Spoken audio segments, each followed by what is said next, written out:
This is your daily dose of all things royal.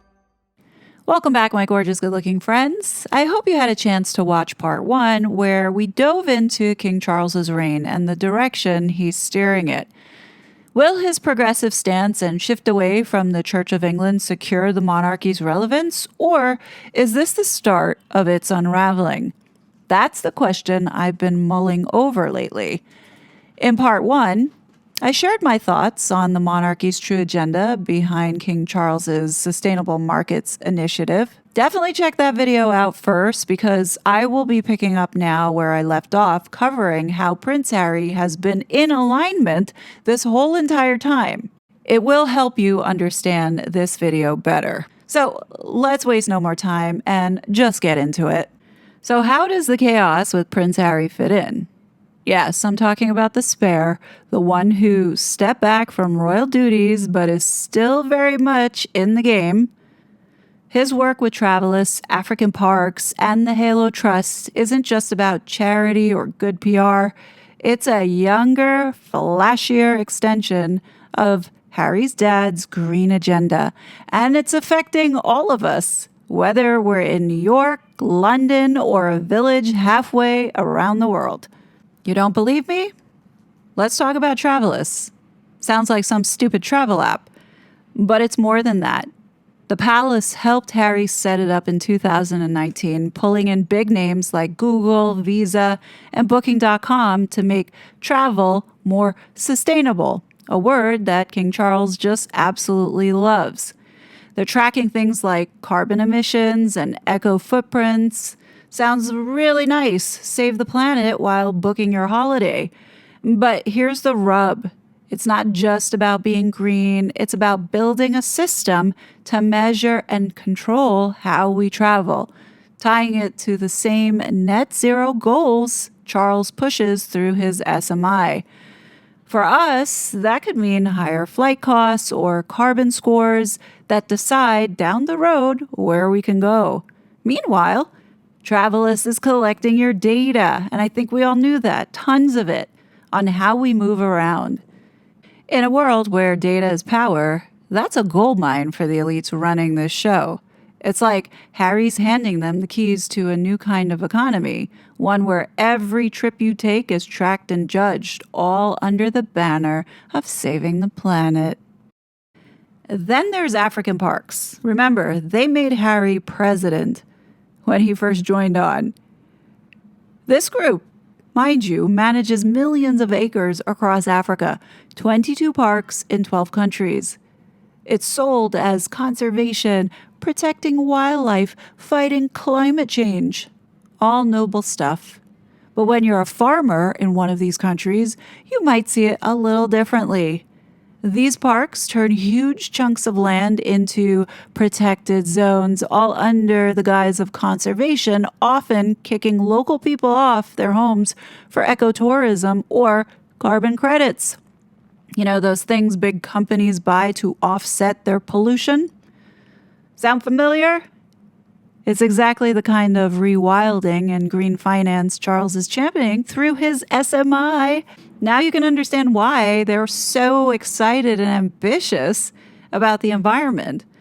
And then there's the Halo Trust, where Harry's been a patron and following in his mum's footsteps, clearing landmines and helping people in war-torn places get their lives back. Who could argue with that?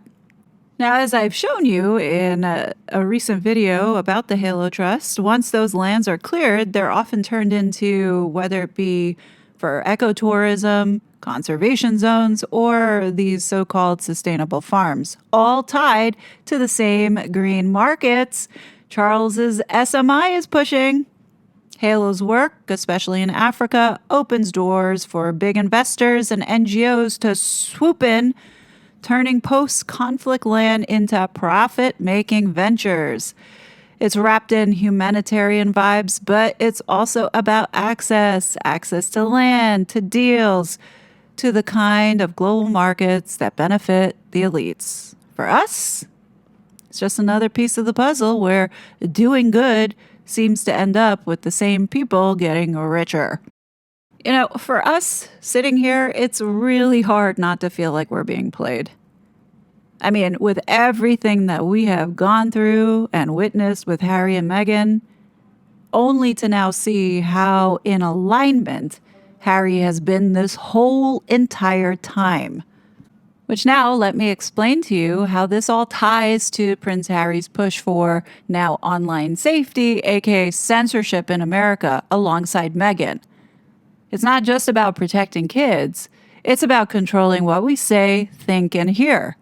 When I see Harry and Meghan talk about rebuilding the online space to keep kids safe, the hairs on my skin stand up.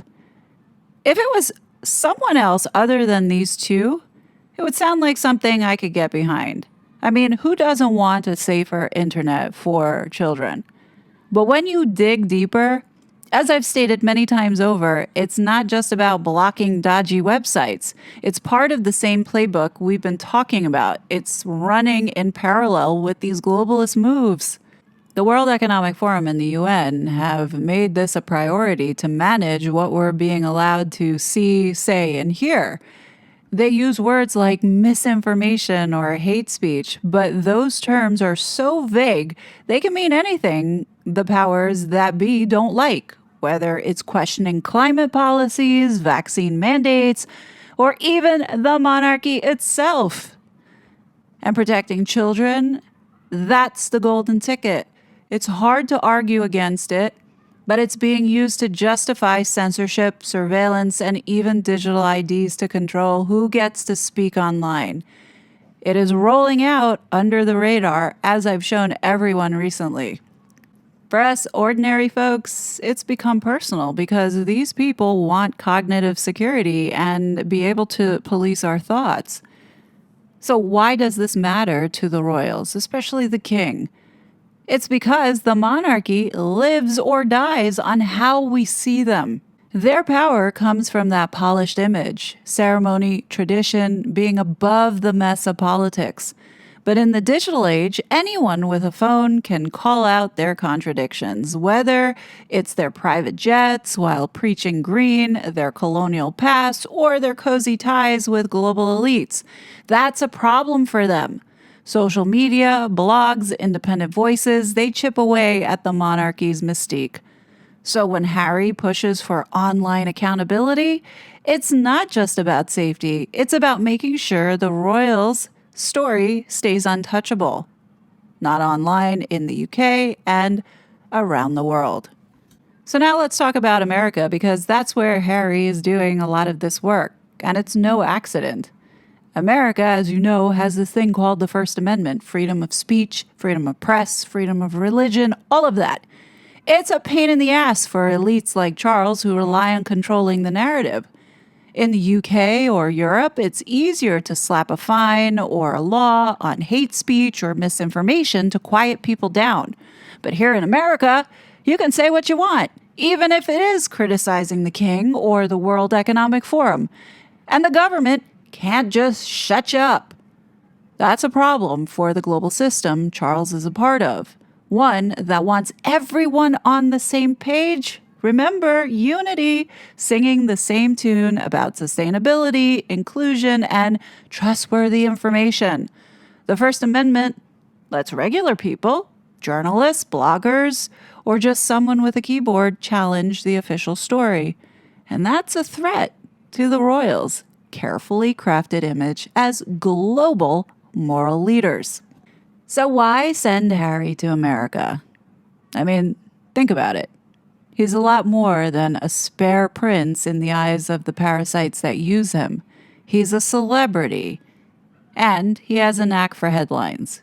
He and Meghan are pushing this digital safety mission, working with groups like the UN, Stanford, the Aspen Institute, big players who want tech platforms to play by global rules. They're using protecting kids as a way to push for censorship and regulation, softening up America's free speech culture. It's not about destroying the First Amendment outright. It's about making it irrelevant and outdated so it can't be applied in this new world that they're forcing us into. Bit by bit. Back in the beginning, before Harry came here and before he shit the bed with Meghan, Harry was like the perfect Trojan horse, young, relatable, popular, wrapped in all that humanitarian goodness, but carrying a message that aligned very much with his dad's vision the entire time. A world where speech is managed to protect the elite's power. You know, it's my opinion. I truly do believe that Harry never left the institution. He is in America doing what the globalists want. With all this talk of safety and responsibility, is about reshaping the internet into a place where only the right ideas get through.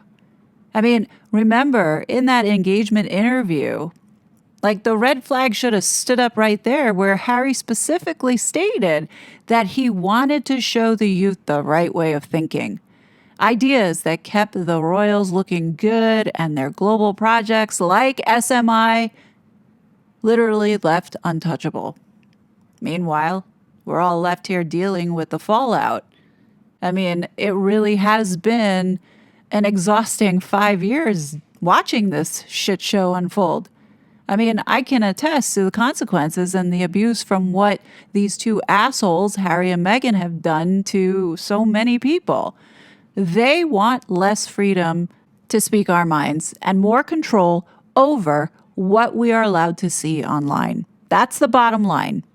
Harry's not just a prince doing charity. He's part of a bigger plan to control the story here and abroad. I mean, folks, who's really surprised that Netflix is not renewing their deal? I mean, where do you think the money was coming from for them to do all of this underhanded stuff?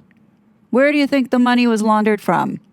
Do you really think that they received $100 million? No. These two made nothing but propaganda. One to support the war, the other one was for identity politics. Plain and simple. Now, as far as I can remember, in the Netflix mockumentary, they attacked the Queen, they attacked Catherine and William, but they didn't attack King Charles. Now, I know that this is unpopular opinion, but what if the whole point to Spare was to really give the optics of fracturing this relationship between father and son? Because we do know that Spare attacked the family pretty hard, especially Prince Harry going after Charles. It's just some food for thought, you know, playing devil's advocate here, because at this point, anything seems possible. You know, while the media has us all thinking that he's so stupid and running out of money, I highly doubt that that's what's happening, okay? I am almost willing to bet that Charles has been funding these two the whole entire time. I mean, as is, they're now spinning the story of Charles paying for Harry's legal bills. I mean, come on. And worst of all, the thing is that people are eating it up and believing it. Now, the last thing that I want to cover before I go is tackling the delicate but crucial piece to this puzzle. And that is, where does Islam fit into Charles's plan and why is he so keen on it? So, if you could, just entertain me just a little bit longer. Picture your town. Maybe it's got a church that's been there for centuries, a mosque down the road, and a mix of faces from all walks of life. That's Britain today, and the British natives are proud of getting along mostly. But when Charles talks about being defender of faiths, instead of just the Christian faith, it's not just about being inclusive. It is a strategic move. Since the 1990s, he's been deep into Islamic culture, praising Sharia-based architecture and cozying up to Gulf states like Saudi Arabia and the UAE. It sounds like diplomacy, but I think there's more to it.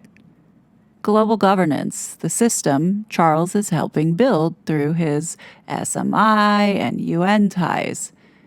It needs everyone on the same page, and that includes religion. The goal isn't to protect faiths. In reality, what's going on here is about diluting them so they don't stand in the way of a new world order where elites set the rules. So why Islam? Well, Sharia law, in many of its forms, is about regulating communities, how people live, trade, and even think. It's hierarchical, collective, and focused on order, which fits like a glove with the globalist model of control. Think digital IDs, carbon quotas, or even speech laws. Charles isn't pushing for Sharia to take over Britain, but he is signaling that it can be a partner in this global system. When it comes to relevance, one of the main reasons the monarchy had relevance is because of being head of the Church of England. So, of course, it has everyone scratching their heads asking the question, why is Charles calling himself the defender of faiths instead of sticking with the traditional defender of the faith? You know, the Christian faith, the Church of England, the bedrock of the monarchy for centuries. Let's analyze this further because, in my opinion, this is the most important aspect for having this monarchy exist in this day and time. Picture this. You're walking past your church, maybe one of your families attended for generations. It's not just a building, it's part of who you are as a Brit, part of your history. The monarch's title, Defender of the Faith, has always meant protecting that, specifically Anglicanism. But Charles has been hinting for years now, quietly at first, but more openly, that he sees himself as a defender of faiths, plural, all faiths, not just Christianity. Now, that might sound warm and fuzzy, like he's trying to bring everyone together. I mean, what's this really all about? First off, let's talk about why Charles might want to be seen as a unifier of all religions. Christianity, especially Anglicanism, is a big part of Britain's identity. But the world's a lot bigger than the UK. Billions of people follow Islam. You have Hinduism, Buddhism, or people just don't care for religion at all. If Charles sticks to just defending Christianity, he risks being perceived as out of touch, maybe even alienating folks here and abroad. By saying he's for all faiths, he's casting himself as a kind of global spiritual leader, someone who can nod to everyone. This all ties into the global plans we talked about earlier. Groups like the World Economic Forum and the UN push this idea of multicultural cohesion, where everyone is supposed to get along under one big global umbrella. It's less about nations and their traditions, but more about a world where we're all on the same page, same rules, same goals like climate targets or digital IDs. Charles, embracing all faiths, fits right into that. It's like he's rebranding the monarchy as a global spiritual cheerleader for these ideas, giving them a royal seal of approval. When he talks about unity and inclusion, it's not just about being nice, it's about making the monarchy fit into a world where national borders and old traditions like the Church of England matter less. And that brings us to, what does this mean for Britain? The Church of England has always been a cornerstone of British identity. From weddings, holidays, it's a sense of who the Brits are. By stepping back from that and saying he's for all faiths, Charles is loosening that anchor. It's like he's softening up what makes Britain, well, British. You see it in the news, all the talks of new climate treaties, digital IDs, maybe even closer ties with Europe again. If the monarchy's not tied to its Christian roots anymore, it's easier to nudge the people towards a future where they're just one piece of a bigger global system.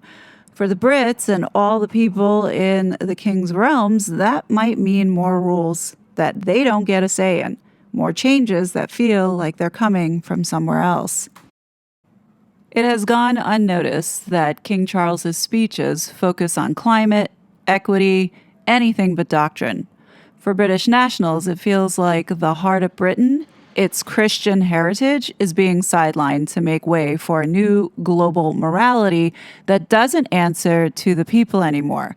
When you're struggling to pay your bills and your local church is boarded up, it's hard not to feel like the king's priorities aren't that of the people he is supposed to serve. Can Christianity and Islam coexist under one framework? I mean, the honest answer, no, they can't, and the globalists know it. That's why they push this interfaith harmony so hard. It's not about peace, it really is about control. By watering down all faiths, they strip away their power to challenge the system. Christianity's first because, quite honestly, it's the majority and is the most tolerant of religions to obey as told. But Islam's next, don't worry.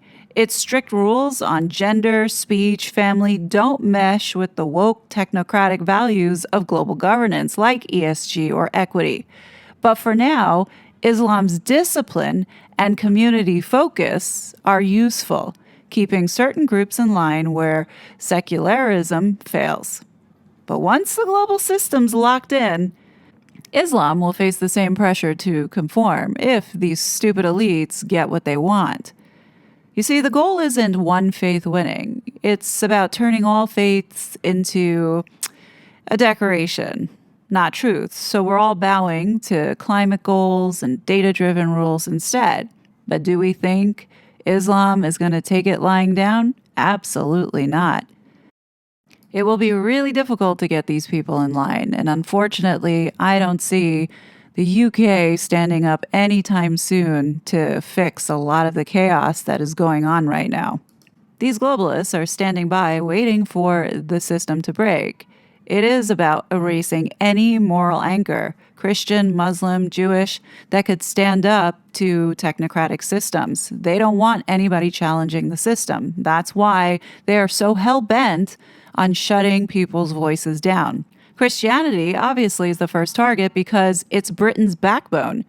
Islam's protected for now, but only until it's no longer useful. The royals, with Charles' interfaith talk and Harry's woke campaigns, are in a way helping pave this road for William, using their moral clout to make control feel virtuous. Now remember, this is all just my opinion. I'm just observing and trying to make sense of what is all happening, what we've all experienced with Harry and Meghan, and then seeing what Charles has been doing, especially his pivot away from the Church of England. This really is about preservation and maintaining not only the power, but also a place in this post-national world that I described in the first video. I do believe that a lot of what Charles is doing is setting his family up for future generations to maintain its power and place. Charles is very clear on the 4 areas of focus, specifically the first one, with this phrase, building our national identity. That in itself says a lot. That most definitely goes to show that they are taking the UK in a different direction. As an outsider looking in, I thought the UK had an identity, and that was rooted in Christianity. I guess I was wrong, because obviously they're building something. But what do you guys think? Do you think that this is the path that the institution is taking? Do you think it's going to survive? Definitely leave your thoughts below. As always, I will be back with more content, but until then, please be safe, and I'll talk to you later. Bye! Such a fraud.